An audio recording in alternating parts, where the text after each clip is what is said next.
ഈ മാനിഫെസ്റ്റേഷനും പ്രാർത്ഥനയും കൂടെ കമ്പൈൻ ചെയ്ത് ഒരുമിച്ച് കൊണ്ടുപോകുന്നത് വളരെ പവർഫുൾ ആയിട്ടുള്ള ഒരു പ്രാക്ടീസാണ് കേട്ടോ.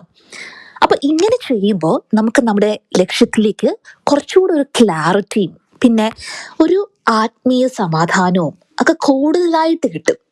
ഓൾറൈറ്റ്, അപ്പൊ അതിനെ സഹായിക്കുന്ന ഒരു പ്രാക്ടീസ് ആണ് ക്യാൻഡിൽ മാനിഫെസ്റ്റേഷൻ പ്രാക്ടീസ്. അപ്പോൾ ഈ ക്യാൻഡിൽ മാനിഫെസ്റ്റേഷൻ പ്രാക്ടീസിനായിട്ട് ആദ്യം ഒരു ക്യാൻഡിൽ കയ്യിലെടുക്കുക.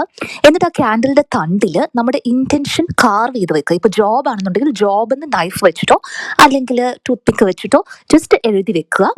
അതിനുശേഷം അനോയിന്റിങ് ആണ്, നമ്മൾ ഏതെങ്കിലും ഒരു എണ്ണ, ഒലിവ് ഓയിലോ ഏതെങ്കിലും ശുദ്ധമായിട്ടുള്ള എണ്ണ അതിന്റെ പുറത്ത് നമ്മൾ പുരട്ടുക. അപ്പൊ നമ്മൾ ഇന്റൻഷൻ ആയിട്ടുള്ള പ്രെയർ നമ്മൾ ചെല്ലുക. ഇപ്പൊ ജോബിനുള്ള പ്രെയർ ആണെന്നുണ്ടെങ്കിൽ അത് നമ്മൾ പ്രാർത്ഥിക്കുക. അപ്പം ഇനി നെക്സ്റ്റ് സ്റ്റെപ്പ് എന്ന് പറയുന്നത് ക്യാൻഡിൽ ലൈറ്റ് ചെയ്യുക. ലൈറ്റ് ചെയ്തിട്ട് നമ്മൾ ആ ഫ്ലെയിമിലേക്ക് നോക്കിയിട്ട് നമ്മൾ വിഷ്വലൈസ് ചെയ്യുക. നമ്മളുടെ ഇന്റൻഷൻ വിഷ്വലൈസ് ചെയ്യുക. നമ്മുടെ ആഗ്രഹം സംഭവിച്ചു എന്നുള്ള രീതിയിൽ ആ ഒരു ഇമോഷൻ, ആ സന്തോഷം നമ്മൾ ഫീൽ ചെയ്യുക. ഇനി അതിനുശേഷം നമ്മളൊരു 5 മിനിറ്റ് പ്രെയർ ചെല്ലുക.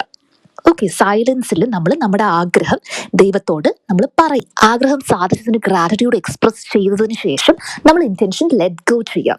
അപ്പോൾ നമ്മൾ മെഴുകുതിരി നമ്മളിങ്ങനെ ഊതിക്കെടുത്തരുത്. ജസ്റ്റ് സ്പൂൺ വെച്ചിട്ട് സ്നഫ് ചെയ്യോ അല്ലെങ്കിൽ ഫുള്ളായിട്ട് അത് കത്തി അമരാനായിട്ട് നിങ്ങൾ വെയിറ്റ് ചെയ്യോ ചെയ്യാം. ഓൾറൈറ്റ്, അപ്പോൾ നിങ്ങൾ പ്രാർത്ഥനാലയങ്ങളിൽ പോകുമ്പോഴോ അല്ലെങ്കിൽ വീട്ടിലോ വെച്ചിട്ടൊക്കെ ഈ മാനിഫെസ്റ്റേഷൻ നിങ്ങൾക്ക് പ്രാക്ടീസ് ചെയ്യാവുന്നതാണ്. ഡബിൾ പവർ ഉള്ള ഒരു മാനിഫെസ്റ്റേഷൻ റിച്വൽ ആണിത് കേട്ടോ.